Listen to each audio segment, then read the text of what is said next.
एक बात याद आई। आप में से वृंदावन तो आप लोग गए हो, गोवर्धन की परिक्रमा भी आपने लगाई है, अच्छी बात है। लेकिन मथुरा तुम में से कितने लोग गए मथुरा के लिए? मथुरा गए हो? मथुरा में द्वारकाधीश का दर्शन किया किसी ने? द्वारकाधीश, यहां भगवान कृष्ण कंस का वध करने के बाद यमुना किनारे बैठे, उसी का नाम था विश्राम घाट। और उसी विश्राम घाट पर भगवान द्वारकाधीश का एक दिव्य मंदिर है, बड़ा सुंदर दिव्य स्थान है। तो उसी द्वारकाधीश के मंदिर के पास विश्राम घाट है।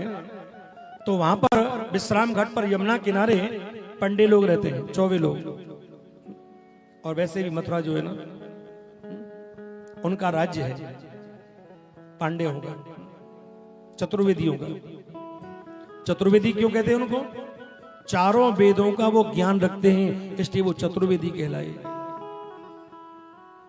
जिनको 3 वेदों का ज्ञान था उनको त्रिवेदी कहने लगे, और जिनको दो वेदों का ज्ञान था उनको द्विवेदी कहने लगे। तो चारों वेदों को जिनको ज्ञान था उनको चतुर्वेदी कहने लगे। तो कुछ पंडों ने एक बार मन में मीटिंग करी कि प्रयाग में कुंभ लग रहा है। अब की बार देखना प्रयाग में कितनी बड़ी भीड़ हुई है। हमारे देश की आधी जनसंख्या अब की बार कुंभ पहुंच गई थी, लगा लो। और कितनी बड़ी व्यवस्था की थी योगी जी ने, क्या उनकी व्यवस्था थी। घर में 4 मेहमान आ जाए ना तो हाय तो वह मच जाए। इतनी जनता को संभालना कोई बच्चों का काम नहीं है। मैं तो फिर भी कहूंगा प्यारे, योगी कोई साधारण नहीं है। जैसा नाम योगी है ना, वो वैसे योगी भी है।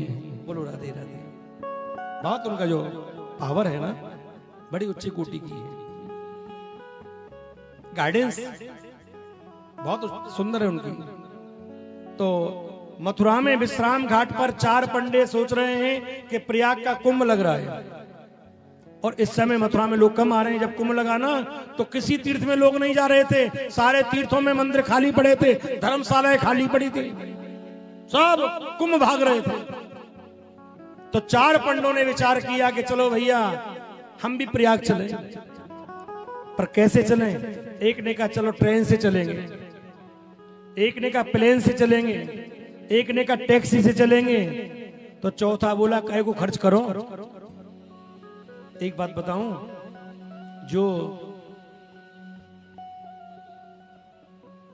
माल खाते ना औरों का, जब उनकी बारी आती है खर्च करने की तो उनका दिल घबराता है। इसलिए मेरे बहन भाइयों, जैसे आप खाते हो ना, किसी को खिलाना भी सीखो। जैसी नीयत वैसी बरकत। कोई आया है दिल पर दरवाजे पर तो उसका दिल से सम्मान करो।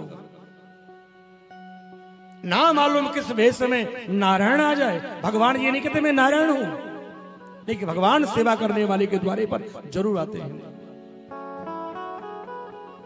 आज मैं गद्दी पर बैठा हूं और मुझे जीवन में भगवान ने 1000 से ज्यादा कथा करने का अवसर दिया है। इसमें मेरा कोई पौरुष नहीं है, इसमें मेरे पिताजी का बड़ा पुण्य है। मेरे पिताजी बहुत संत प्रवृत्ति के रहे, किसान थे बेचारे, पर उनकी एक आदत थी, उनको चाहे रास्ते में 4 संत मिल जाए, 10 मिल जाए, 20 मिल जाए, सबको घर पे ले आते थे और मैया से लड़ लड़ के भोजन बनवाते थे। क्या बात है प्यारे। 75 साल की अवस्था में भी कुआं से पानी खींच करके अपने सिर पर मटका रख करके मेरे पिताजी स्वयं प्यारे लोगों की जल सेवा करते थे। तो मैंने बताया 12 ही पुत्र पिता के धर्मा, और खेती उपजे अपने कर्मा। संतान जो आगे बढ़ती है ना, उसमें माता पिता का सबसे बड़ा पुण्य होता है। खेती अपने कर्मों से उपजती है, लेकिन बच्चों के आगे प्रगति में पिता माता का पुण्य बहुत काम आता है। आप लोग यहाँ पर सेवा करते हो, पूजा करते हो, तीर्थ करते हो, तो आप क्यों करते हो? जैसे ठाकुर जी हमारे बच्चे सुखी रहे। जिसके बच्चे सुखी उसका जीवन स्वर्ग, और जिसके बच्चे दुखी प्यारे उसका जीते जी जीवन नरक बन जाता है। सबसे बड़ा सुख है माता पिता के लिए उसके बच्चे खुशहाल रहे। बच्चों की खुशी के लिए धर्म करते हैं, पुण्य करते हैं, और करना चाहिए। तो चौथे व्यक्ति ने कहा, यार खर्चगायु करो, ना प्लेन से चलें और ना ट्रेन से चलें, ना टैक्सी से चलें। अरे भैया वो खर्चाऊ ना होए और लक्ष्य प्राप्त हो जाए। एक काम करो, हमारी यमुना जी जहां गंगा जी में जाके मिल रही हैं, वही तो संगम है। अरे एक काम करो भैया, नाव में बैठो और आराम से नाव चलती रहेगी और प्रयाग आ जाएगा। कैसा विचार है? तीनों ने कहा, भैया this is a good idea. आपका नी का विचार है, आपने तो गजब कर दिया। कोई खर्चा भी नहीं होगा और हम आराम से प्रयाग पहुंच जाएंगे, क्योंकि आजकल रोडों पर जाम लग रहा है बहुत बड़ा।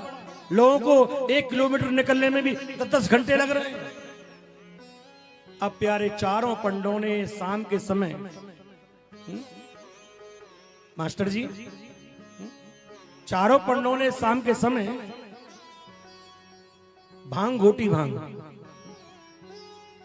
जो मथुरा के पंडा है ना, उनको प्यारे जब तक भांग ना मिले ना, उनकी बुद्धि काम ना करे। बोलो राधे राधे। हर जगह का अपना अपना एक वो है। और क्या कहेंगे, भांग छानो तो ऐसी छानो जैसे गाड़ी कीच,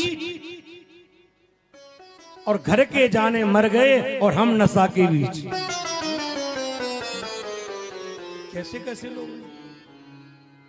तो चारों ने भांग छानी खूब चकाचक, और भांग छान करके शाम के समय विश्राम घाट से एक नाव ली और नाव में बैठ गए। अब उनको भांग का नशा चढ़ने लगा,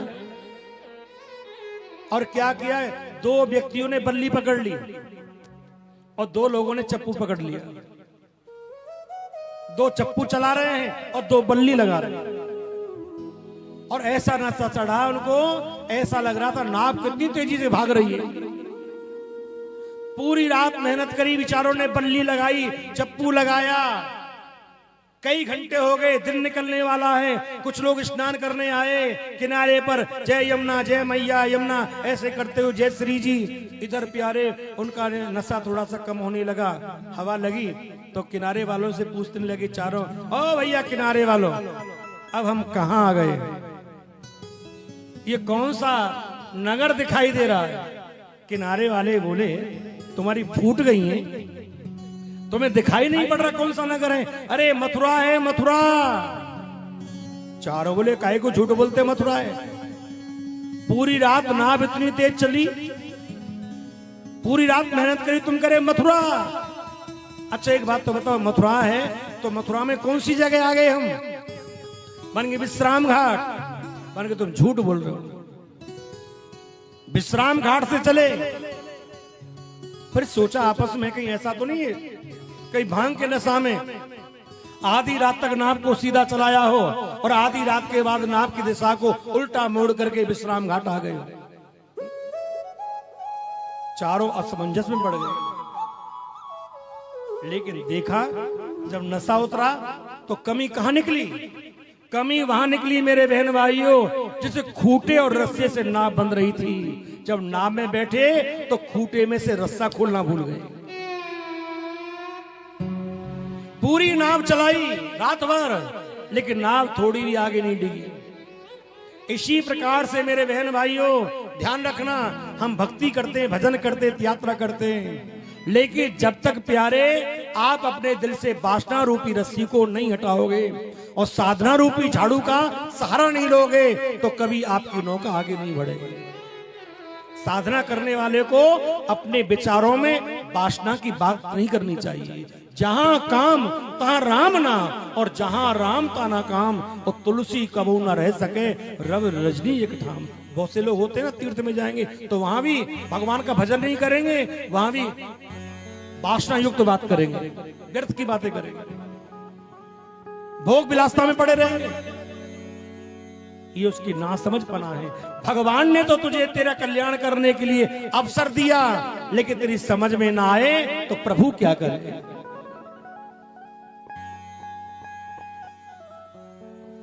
इसलिए मेरे बहन भाइयों, तीर्थ में जाओ तो भगवत चिंतन करो, कथा में आओ तो जितना कर सकते हो आप अपना प्यारे नाम जप भी करिए और कथा का आनंद भी प्राप्त करिए।